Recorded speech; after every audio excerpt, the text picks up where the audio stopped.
नमस्ते दोस्तों, स्वागत है आप सभी का हमारे चैनल नैनो स्टडी पर, जहां हम कक्षा 12th के हिंदी पाठ्यक्रम को आसान तरीके से समझाने की कोशिश करता हूं।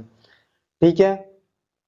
आज के इस वीडियो में हम बात करेंगे कुछ महत्वपूर्ण लेखकों का साहित्यिक परिचय तथा उनकी प्रमुख रचनाओं के बारे में, जो आपके बोर्ड परीक्षा के लिए, बोर्ड एग्जाम के लिए बहुत ही महत्वपूर्ण है। ठीक है। इस वीडियो में हम तीन महान विभूतियों के जीवन परिचय बताएंगे, जो तीनों लोग बहुत इंपॉर्टेंट है और हर साल इन्हें इनमें से कोई ना कोई किसी न किसी को पूछ लिया जाता है। ठीक है।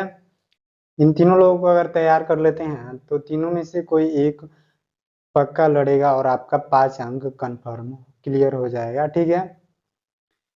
जिनमें से पहला है आपका वासुदेव शरण अग्रवाल, दूसरा है डॉक्टर हजारी प्रसाद द्विवेदी और तीसरा है डॉक्टर एपीजे अब्दुल कलाम।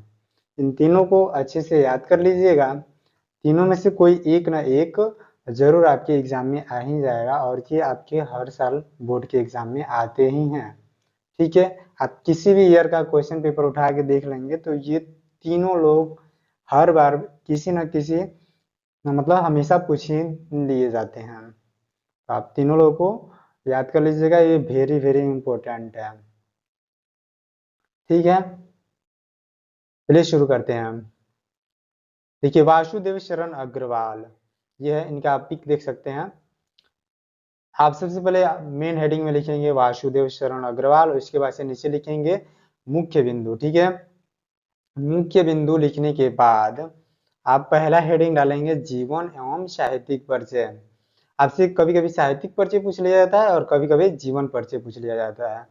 तो आप दोनों दोनों में से कोई एक ही लिखना है। ठीक है। ये दोनों एक ही में लिख सकते हैं। ठीक है। और रचनाएं, दूसरा है रचनाएं।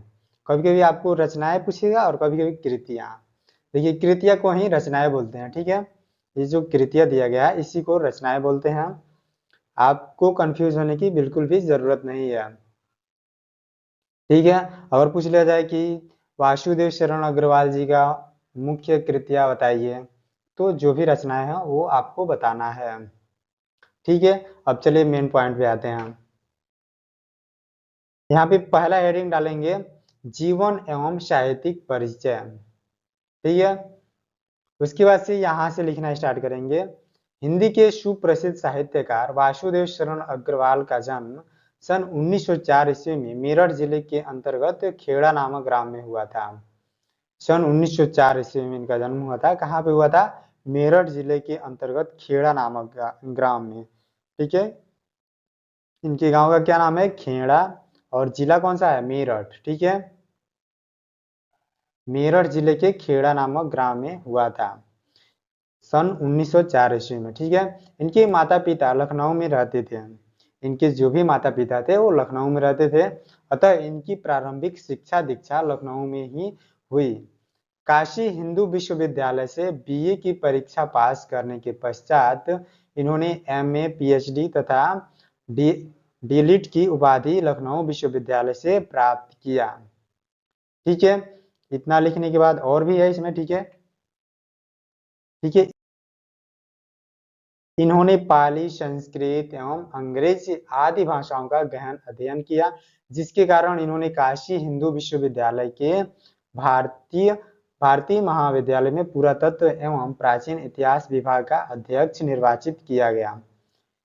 जो भी हमने हाईलाइट किया है, जैसे यहाँ पे पाली, संस्कृत एवं अंग्रेजी भाषाओं का गहन अध्ययन किया, इसको आप याद कर लेंगे। ठीक है। इतना याद करेंगे, आप जोड़ घाट के अपना शब्द, अपने अपने वाक्य बना सकते हैं। ठीक है। काशी हिंदू विश्वविद्यालय के भारतीय महाविद्यालय में पुरातत्व एवं प्राचीन इतिहास के विभाग का अध्यक्ष निर्वाचित किया गया। इसके पश्चात इन्होंने लखनऊ तथा मथुरा के पुरातत्व संग्रहालयों के निरीक्षक पद को भी शोभित किया था। आप देखिए, हमने एक चीज हाईलाइट किया है, सन 1967 ईस्वी, इसको भी आपको दिमाग में बैठा लेना है। ठीक है, याद कर लेना है। 1967 ईस्वी में इनका क्या हुआ था? देहावसान हुआ था। तो आप लोग लिखेंगे सन 1967 ईस्वी में हिंदी के इस सुप्रसिद्ध साहित्यकार का देहावसान हो गया। ठीक है। अब आते हैं इनकी कृतियों पे। ठीक है। कृतियां क्या होता है? रचनाएं होती है। ठीक है। रचनाएं को ही कृतियां बोलते हैं, आपको शुरू में ही हमने बता दिया था। देखिए इनके कौन कौन से प्रमुख रचनाएं हैं। पृथ्वी पुत्र, कल्पलता, कला और संस्कृति, कल्पवृक्ष, भारत की एकता, वाग्धारा, पाणिनि कालीन भारतवर्ष आदि। ठीक है, इतना है। पृथ्वी पुत्र, कल्पलता, कला और संस्कृति, कल्पवृक्ष, भारत की एकता, वाग्धारा, पाणिनि कालीन भारतवर्ष आदि। ठीक है, आपको इसको याद कर लेना है। ठीक है, ये तो जरूर याद करना है। इसमें से कम 4 रचनाएं याद कर लीजिएगा। ठीक है, पृथ्वी पुत्र, कल्पलता, कला और संस्कृत, कल्पवृक्ष, इतना याद कर लेंगे। ठीक है, आप इतना लिख के आदि लगा सकते हैं, आप चाहें तो पूरा याद कर सकते हैं। ठीक है, भारत की एकता, वाग्धारा, पाणिनि कालीन भारतवर्ष आदि। ठीक है, तो दोस्तों यह था आज का एक छोटा सा संक्षिप्त विवरण। इस वीडियो में हमने इसका जीवन परिचय, महत्वपूर्ण कुछ महत्वपूर्ण शब्द बताए और बोर्ड परीक्षा में पूछे जाने वाले प्रश्नों के प्रारूप भी बताया। ठीक है, उसको समझा। अगर आपको यह वीडियो पसंद आया हो तो इस वीडियो को लाइक करें, अपने दोस्तों के साथ शेयर करें। ठीक है, कमेंट करके बताएं कि आपको अगला वीडियो किस टॉपिक पर चाहिए। और याद रखें, मेहनत और स्मार्ट स्टडी के साथ आप आसानी से अपने बोर्ड परीक्षा को क्रैक कर सकते हैं। ठीक है, मेहनत करना है, स्मार्ट स्टडी करना है, इसके साथ ही आप अपने बोर्ड एग्जाम को क्रैक कर सकते हैं। मिलते हैं अगले वीडियो में, तब तक के लिए पढ़ाई करते रहें और अपना ख्याल रखें। धन्यवाद।